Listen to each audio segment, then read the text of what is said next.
Welcome today to the Canadian Museum for Human Rights, right here in Winnipeg, Manitoba. My name is Carly, and behind the camera we have Scott. Hi, Scott. Hi. Like many of you across Canada and the world today, I'm usually working from home these days, but I got special permission to be here today to share with you a little bit about what we do at the museum. At the museum, we talk about human rights. We talk about the fact that we all have different perspectives and ideas on what that means. But we want to come together and share one another's stories to learn about those different perspectives and ideas, in the hopes that we are going to gain an understanding and respect for one another's ideas. And through dialogue, we can move forward into a better life together. Let me show you one very important statement we have here in the museum.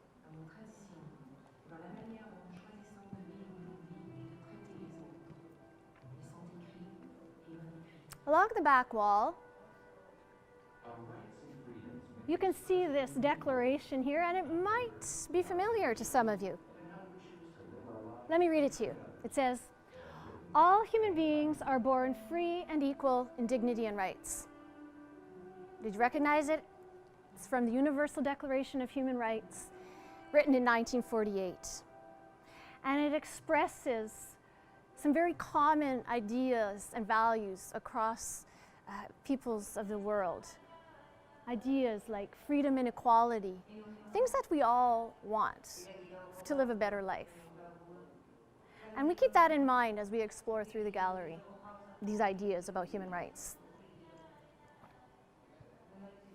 I'm bringing you forward into a really important gallery, one that's very popular for many people.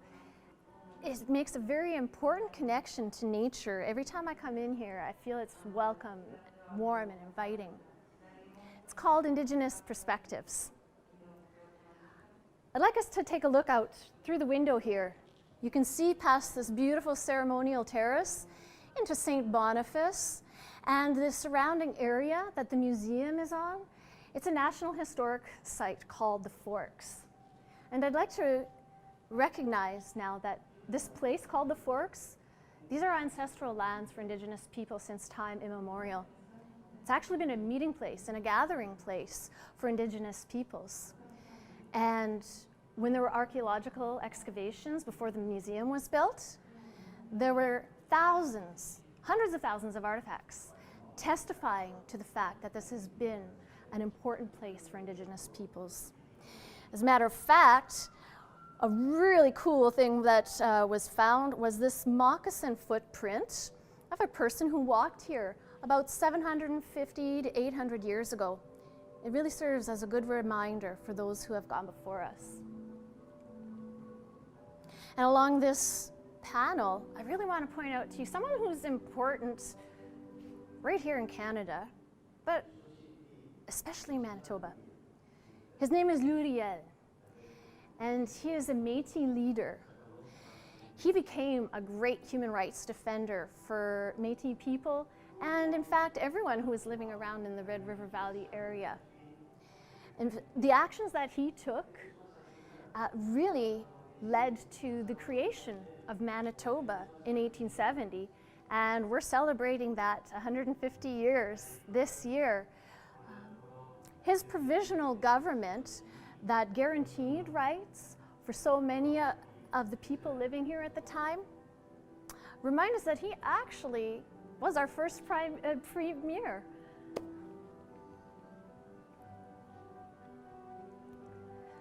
One of my favorite parts of this gallery is the spirit panels, and I like to encourage people of all ages to take a spirit panel walk with me. This actually is an initiative in partnership with the National Association of Friendship Centers.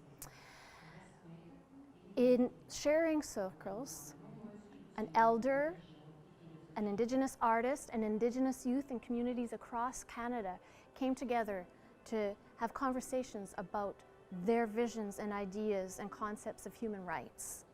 And each province and territory is represented here. So if you want to come with me, why don't we have a little geography lesson together? Do you know your Canadian geography from east to west? The westernmost is over here, so let's start here. Maritime provinces. If you live in this province, you might know it. It is Newfoundland and Labrador. Following closely, Nova Scotia. Our smallest province, Prince Edward Island. And the last maritime province, New Brunswick. Then we come into one of our largest provinces here. Take a look at the writing, might give you a hint. It's Quebec. Followed by Ontario. And one I admit I'm partial to, Manitoba. Another prairie province, Saskatchewan, and then Alberta. And on the west coast you find British Columbia. Then continuing on up north, we have Yukon Territory, Northwest Territories, and finally Nunavut. Now the theme and the discussion that we want to bring to you today really focuses and centers on hope. All of these messages that they shared with us are about hope, are about community, resilience, respect, but especially in Manitoba, we see that front and center, that word, hope.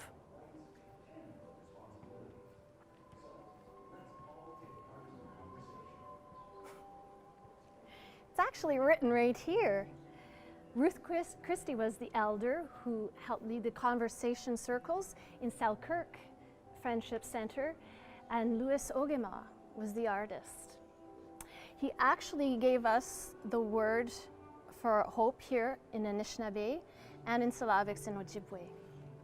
And the youth wanted to bring forward some of those iconic symbols that were important to them. Here you see this in the circle, in the center, the four nations, and the infinity symbol that the Métis Nation use on their flag.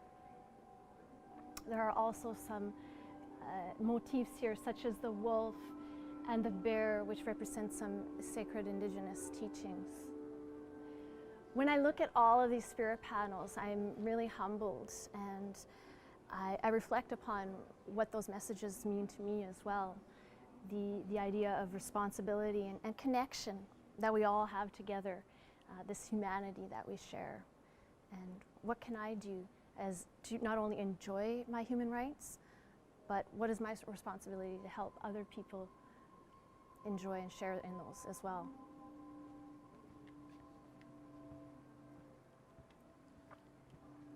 As we move out of this gallery, we pause to see this spectacular view, which is actually called the Hall of Hope.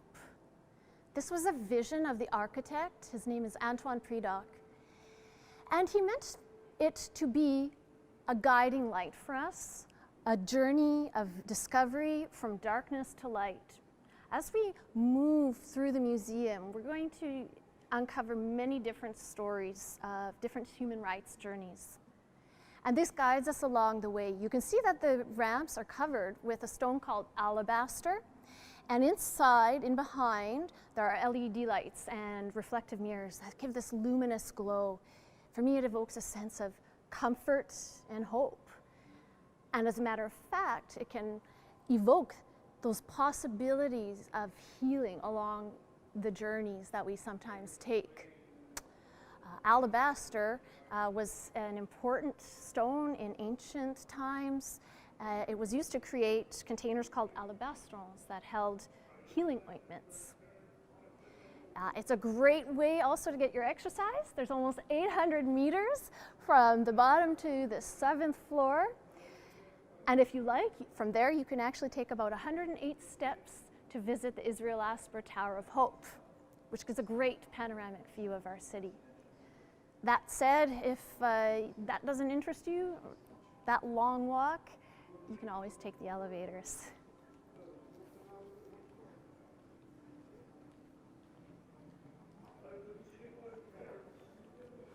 I'd like to bring you now into the largest gallery at the museum.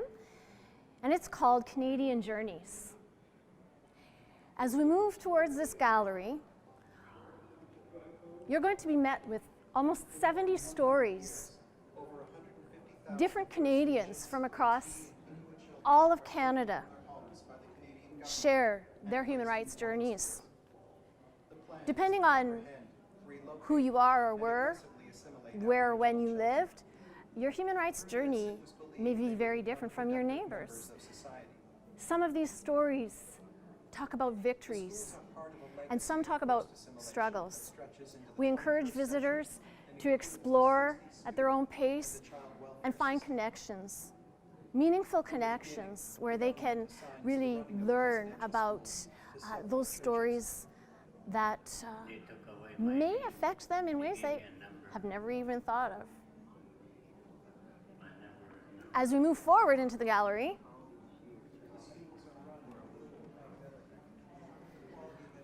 on the back wall, we have a digital screen, 6 films.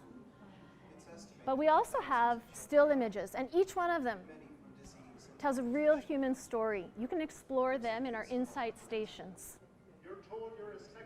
Behind us, there's also a theater with 2 films, and all around the perimeter, we have 18 alcoves that mark turning points in human rights journeys for people across Canada.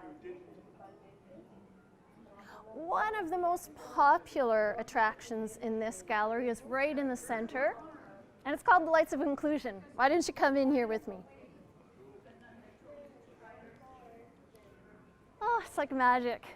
It actually reads your body heat from up above.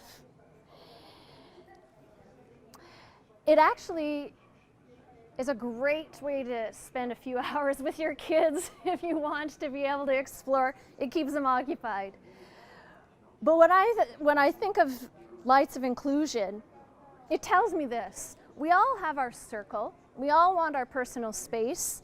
We all have our own ideas and perspectives about human rights. And you know, during this time where we're encouraged to practice social distancing, that can make sense. But you know what? We also need to come together. Scott, why don't you come join your circle here with me, just on the floor. So you see what happens when we choose to include one another in our circle of influence. That light gets bigger and brighter. We begin to share and to learn from one another. And if we were to have a larger gathering, you could actually begin to see all those barriers, those separations begin to dissolve. Together we're stronger. I think there's one particular story here today that maybe by now in Canada you are getting to be pretty familiar with, but I'd really like to share with you. It's so inspiring. And it's the story of Viola Desmond.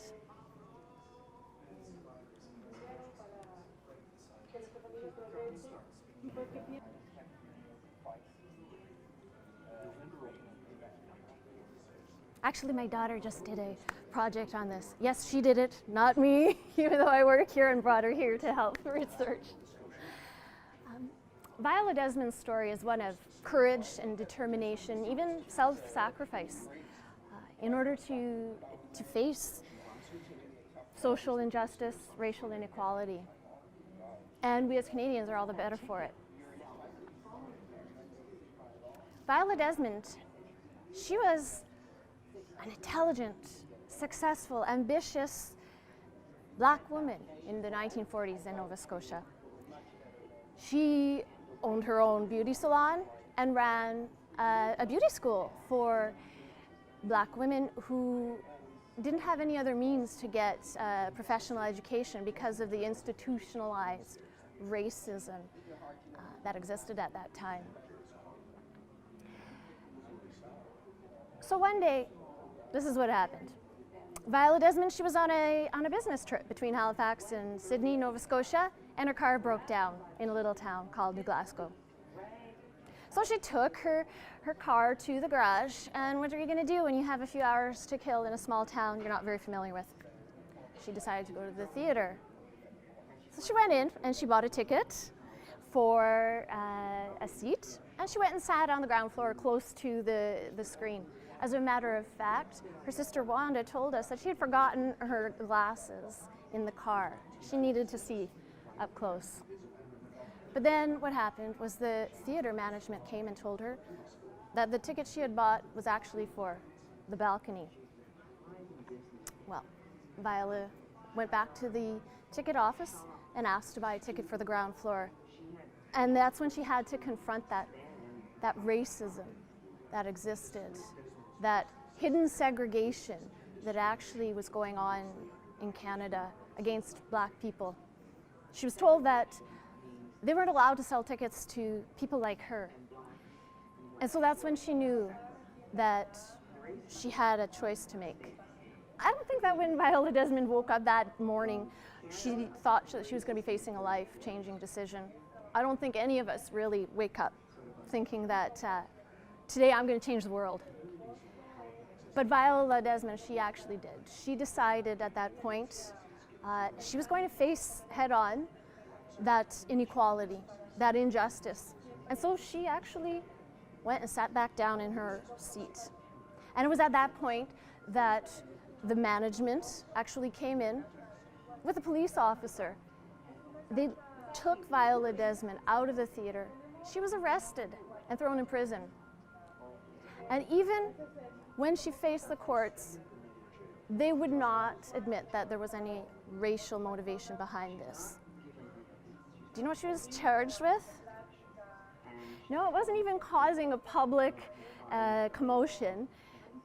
Tax evasion. That was the difference in price between the ground floor and the balcony.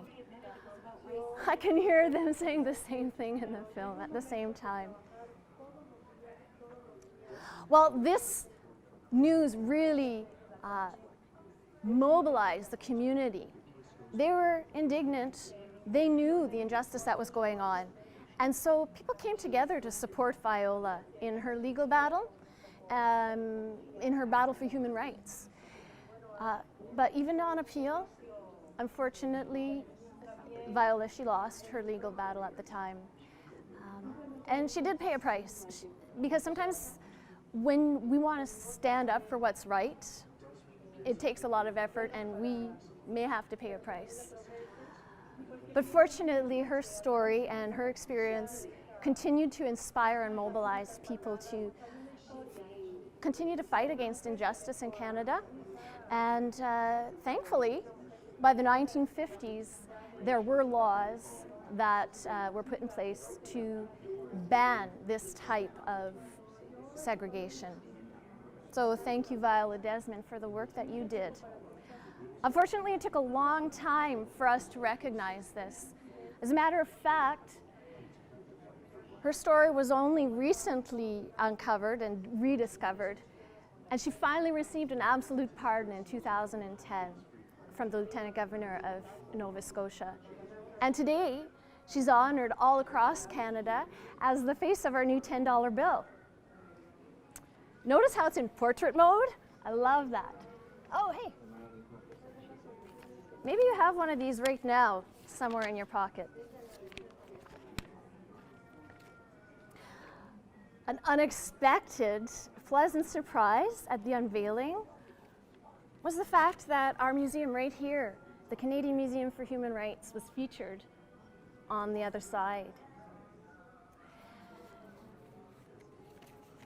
I'm constantly reminded when I come into this museum and when I see stories like Viola's, that we each have an ability to make a difference in the world, whether it be a small decision or a large decision.